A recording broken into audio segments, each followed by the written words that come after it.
Okay, so the power of giving ng MMM. So we are from the MMM Philippines. Ganyan. So dito mayroon tayong tinatawag na PH and GH. So if you want to provide help, no, today you help someone, and pag nag-get help ka, tomorrow someone will help you. So fair financial system ng MMM. Yan. Punta muna tayo sa ating website. Ito yung bagong website ng MMM.international, no? Make your Mabro grow as usual at para makakuha ka ng 1% to 1.66% daily, no, sa ating MMM version 2.0. Yan. So diyan sa ating website, no, walkthrough lang natin paano ba nagwo-work itong MMM. Very important mga information na pwede natin basahin, ano? Hindi ko na babasahin lahat, pero pwede naman natin yan later on ma-review. So bibigyan ko lang kayo ng konting background kung paano nag-work itong ating bagong MMM version 2.0. So dito, sa enhancement, naglagay tayo ng ang system ng activation. Pag nag-registered ka at nag-create ka ng account, so meron ang system na $5 per account, no, para ito ay sa maintenance ng ating server at ng website gadget natin. Then the rest, yung PHGH natin, wala na pong admin na nagko-control dyan. Okay, so pag nag-provide help ka, ayan, 30% sa first PH mo. Then meron tayong mga referral bonus kapag ikaw ay nag-invite, no, na-share mo yung ating MMM. Then once nag-provide help sila, you get 10% sa lahat ng deposit nila every time na sila ay nag-provide ng help. So may mga bonuses tayo. So ito yung guider bonus from level 1 to level 5. 10%, 2%, 5%, 3%, 2%, and 1% sa level 5. Okay, so pag may time tayo, reviewin natin yung ideology ng MMM para yung mindset natin ay naka-align sa vision and objective ng MMM. Then later on, yung mga video of happiness natin dito, ilalagay din yan sa mga testimonial. Okay, so sa news, no, kung gusto niyo mabasa paano na-revive yung ating MMM version 2.0, nandito po yan na-discuss ng ating bagong administration development team na si Sir Alex Mondial. Siya yung pinaka right hand partners dati ng ating yung sumalangit na ating founder, si Mabrodi. So sa ating frequently asked question, lahat pwede nating nandyan, puntahan nyo lang po yung ating FQA frequently asked question kung meron kayong ibang mga gusto pang malaman. And pag gusto mo na mag-registered, no, may referral link tayo dyan, ilagay mo lang yung name, yung invite, yan yung email address ng nag-sponsor sa'yo, then the mobile number, anong country, and email address. So, sa password, yan, isiset mo lang yan dyan. Then, makakatanggap ka ng tinatawag na email notification. Kailangan mo lang puntahan yan. No? Kung wala sa inbox, yan ay nasa spam folder. Then, i-click mo lang yung verify your email. Then, magpa-pop up yung activate MMM International. So, ma-activate yung email mo. No? Yung email pala. Once na-activate mo na, pwede ka na makapag-login dyan sa ating MMM office.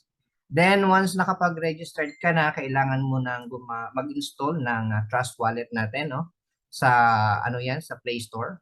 I-install mo yan. Then, enable mo lang yung dalawang crypto na kailangan natin, yung USDT Tron at saka USDT BNB Smart Chain, no? Yan yung USDT BIP20. So, para ma-enable mo yan, punta ka lang dyan sa Manage Crypto at i-search mo yung USDT. So, lalabas na yung dalawang yan. So, yung i-on mo yung dalawang yan. Okay, so yun. Then, pwede mo nang i-copy-paste kung paano natin mapuntahan yung ating wallet address. No? Like for example, itong USDT BNB Smart Chain. So, i-click mo lang yung receive. No? Lalabas yung QR code at ito yung address mo. Okay, huwag tayong magkakamali ng address na ibibigay kasi ibang network yung mapupuntahan yan. But ito, USDT BNB Smart Chain. So, click mo itong copy. So, yan yung kakailanganin natin later on pag punta natin dun sa ating dashboard. Now, once ikaw ay gusto nang mag-activate ng $5, no, once nag-login ka, ang select natin dito yung USDT BIP20. Ayan siya. Pag-click natin yan, lalabas ito nga yung payment details. So, ito yung address natin. No? I-copy natin yan. Click copy. Then, punta tayo sa Trust Wallet natin. Then, padalhan natin siya.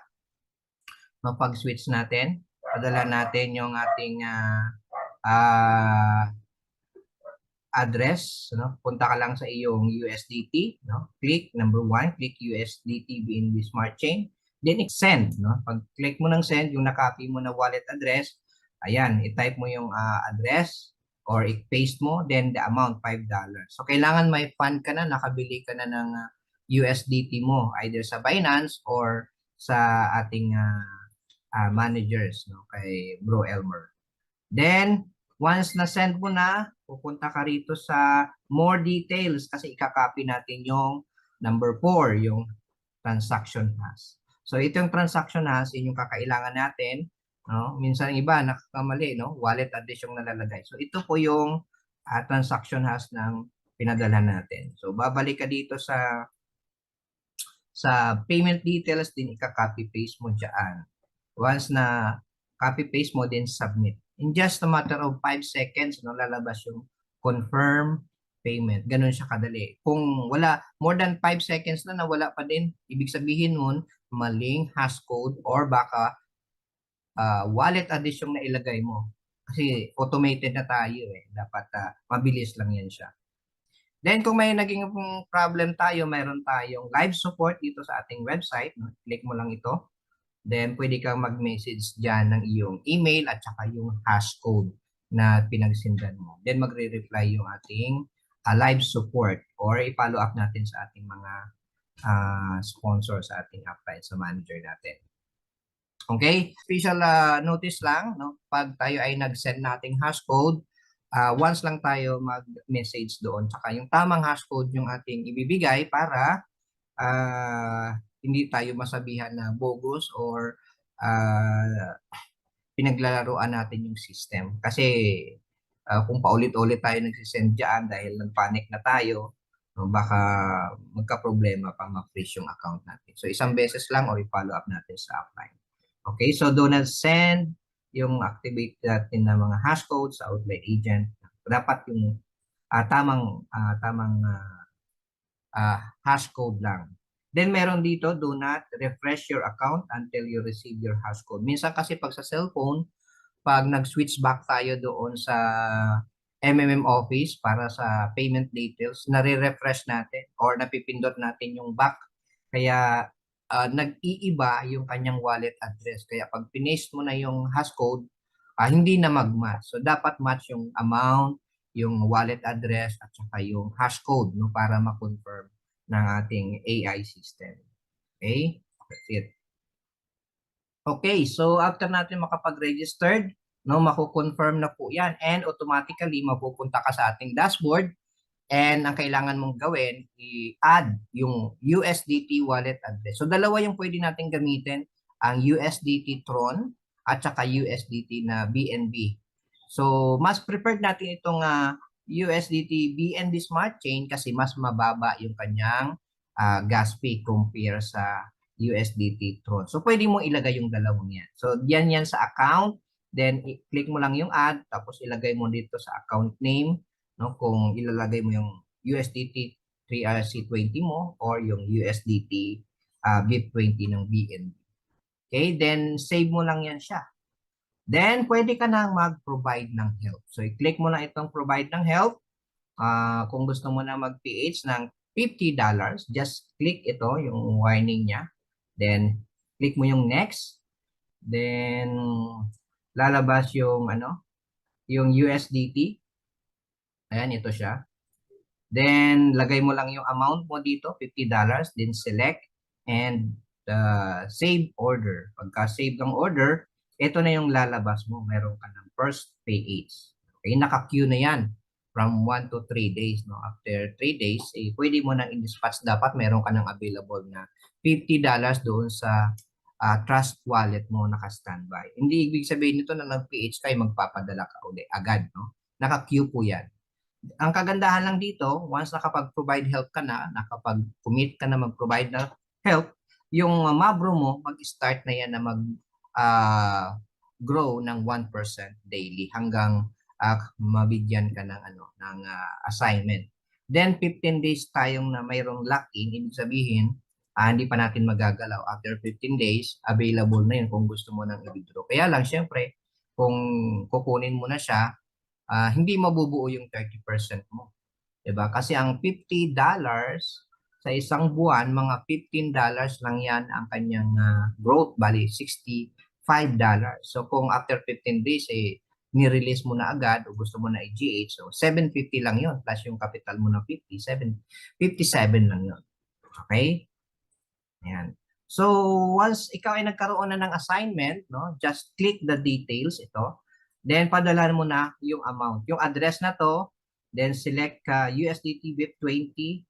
Once na padalan mo doon sa Trust Wallet, make sure yung transaction hashcode na papadala mo, yung $50 na hashcode, yung pinaka-reset recent sa transaction mo. Then, just click submit payment transaction. Then, automatically, mapipaid na yan. Ito yung sinasabi ko noon na nag-a-attach pa tayo ng resibo noon. Pero this time, wala na. Naka-AI system na siya, automated na. Confirm na agad ng system. Ayan. So sa first PH natin, you get 30%. Pag ikaw ay nag-PH uli, after mo ma-send itong first, the second na mag-PH ka, 50% na. O lumalabas yan, 1.66 daily. Okay? So makikita mo agad yan doon sa Mabro mo. Tulad nito sa akin, no, na-confirm na agad yung 50. Then, nag-PH ulit po ng 100. So, nag-i-start na rin yan mag-grow yung Mabro ko dyan. Okay, so yun yung ating provide help. Later on, pag after 30 days, pwede na tayong mag-get help. Okay, so yan yung ating tutorial sa ating dashboard kung paano mag-PH. Now, ang minimum na provide help natin dito is $50. No? After nung first PH, pwede ka ulit mag-PH. Maximum, wala po tayong limit pa na nakaset. Yan. Then, sabi ko nga, nakalock in ito ng 15 days. Yung ating first PH. Every PH natin, merong 15 days na lock-in siya. Pag nag-get help naman tayo, at least meron tayong minimum na naipon na $50 coming from your growth Mabro at saka yung mga Mabro bonuses mo, no? Sa mga referral mo kung gusto mong i-release, basta mag-total siya ng 50, pwede mo na siyang ma-get help. Ayan. So, yung provide help natin, sabi nga natin, meron tayong, para makapag-provide help ka, mayroon tayong $5 na activation sa system. Okay? Minimum $50, may laki na period na 15 days. Then, mag-grow yung Mabro natin. Sa first provide help, Mabro growth natin is 1% daily. Sa second provide help, Mabro growth natin is 1.66 or that's 50% in 1 month. After that, pwede ka na mag-get help, minimum of $50 and must be confirmed Mabro yung mga i-release natin. Gamit natin ang USDT TRC20 at saka USDT BIP20. So ito yung recommend natin kasi mababa nga yung gas fee natin. So meron tayong table dito ng provide help, no? Kung gusto nating i-compound ano ba ang mangyayari doon sa ating $50 kung month after month ano natin siya, i-provide help ulit natin, no? Or syempre, wala tayo sa loob ng system, wala tayong compounding doon. Kailangan ilabas mo talaga yung 65, i-get help mo yan. Pag dumating na sa yung Trust Wallet, pwede ka ulit mag-PH. No? Pag PH mo yan in the second month, yan yung magiging profits niya, o Mabro growth niya. 50% na siya, kaya magiging 32. So, i-total natin yan, 97 na. So, yung 97, hindi kasama yung butal, pwede ulit natin siya ma-PH on the third month. Ayan. So, 97, ang growth niyan is 48. So, a total of 145 na pag ikaw ay nag-get help. So, on the fourth month, 145, kung ibabalik mo siya uli, kung ito, hindi ka pa ito nag-i-invite, no? Personal pa lang ikaw na nag-PPH, GH, okay? So, in the fourth month, may 72 yan na profit, so magiging 217. Ayan, on the fifth month, yung 217, i-PH mo ulit, yan, may profit siya ng 108, so magiging 300. So, kung ituloy-tuloy mo ito in 12-month time, so you from 50, magiging 3,694 na. No?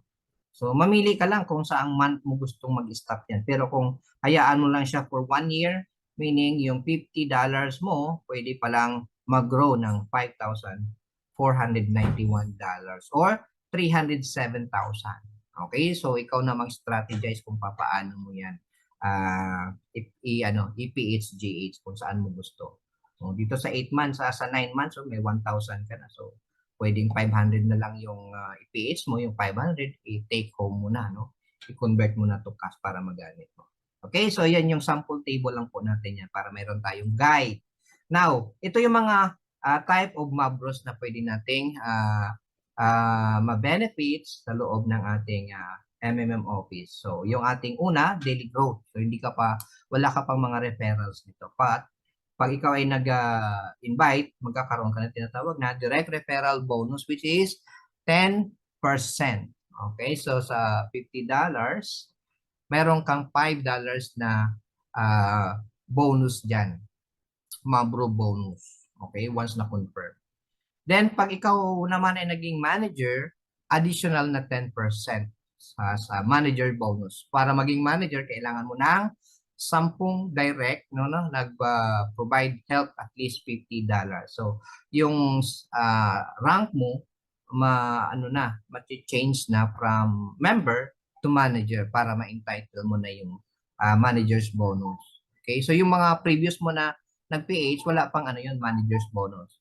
Pero the next time na yung mga direct mo nag-PH, yon entitled ka na sa referral bonus plus manager's bonus so a total of 20%. So 10% sa direct referral, 10% sa manager bonus, 20%. Then, of course, as manager, meron tayong tinatawag ng weekly task bonus. Ito naman yung meron tayong mga offline event. No? Kung makita nyo sa ating FB page, may mga activities tayo dyan, mga table meeting or mga charity events. So may budget po yan na $500. So we're excited na yun ay ma-execute na. For now, wait lang muna natin yung advice ng admin. Okay, so yung activation nga natin is $5 para ma-open yung ating MMM office. So ito yung isang safety net ng system na hindi siya ma-abuse. No? Kasi before, register lang ng account, wala nang bayad, so maraming nagdadami. So ito yung isang safety net natin. So system po ito na pupunta yung $5. Okay, so yung Mabro group nga natin, daily growth of 1% sa first provide help natin. So that's 30% monthly return. Okay. So ito meron akong table na ginawa. Kung mag-i-start ka ng $50 or $100 or $150, so yan, meron akong ginawang table. Up to $1,000. Kung meron lang akong extra, 1,000, pwede na ako maglagay niyan para at the end of 30 days, so di meron akong, 498. Almost $50. $500 pala, sorry. Yan. So, yung direct referral nga natin na 10%, okay? Pag tayo ay nag-invite or nag-refer dito. So, every time na siya ay mag-PH, mag-re-PH, meron ka palaging 10%. Eh, kung ikaw ay managers, another 10% ulit po yan. 10% every time your direct referrals po ay nag-re-PH. Okay, no? As manager naman, ito yung natin, no? Unilevel setup niya, no? 10% sa first level, 5% sa second, 3% sa third, 2% sa fourth, and 1% sa fifth level. Ayan. So ito naman yon pag ginawa mo yung power of 10, pag yung 10 direct mo nag-invite din ng 10, so magiging manager din yun sila.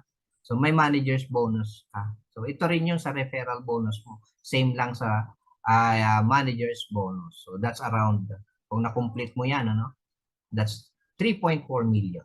Diba? So hindi na masama sa start ka lang sa $50 mo. Okay, what if nag-power of 20 ka pa? Yan, medyo malaki na yun. Okay, so yan yung ating MMM version 2.0. So marami siyang na-enhance sa system para ito ay maging sustainable. Okay, so according to MMM itself, It is a social financial network of people providing help and getting help from each other. So hindi na nag-i-intervene dito yung mga coordinator na before na ma-manipulate nila. This time hindi na dahil na mayroon tayong system enhancement, no, yung automatic approval using AI system. Then meron na tayong crew sa Philippines na siya yung nagbabalanse, nagtitingin ng PH, GH para mabalanse niya. Meron silang mga rules diyan na hindi pwedeng mauna yung may first and first out kasi, no? So kung ano yung nasa nasa queuing nila, yun yung dinidispatch ng mga crew. Okay, so right now nasa 12 countries na ang MMM version 2.0, no? Sa ibang country mas malalaki yung mga PH nila. So tayo dito nagsisimula pa lang, so we get started with $50 para makita natin yung system. Ayan, so rewarded by admin to users, achieve the bonus up to $500 pag ikaw ay naging managers na. Okay, so meron tayong FB page. Lahat ng mga materials natin, nilagay ko na dyan. Join lang kayo sa ating MMM Philippines Helping People Financially. Okay, so we are using USDT, BIP20, BNB, and TRC, TRX. Okay, so automated na yung ating system. Okay, so we make a living by what we get, but we make a life by what we give.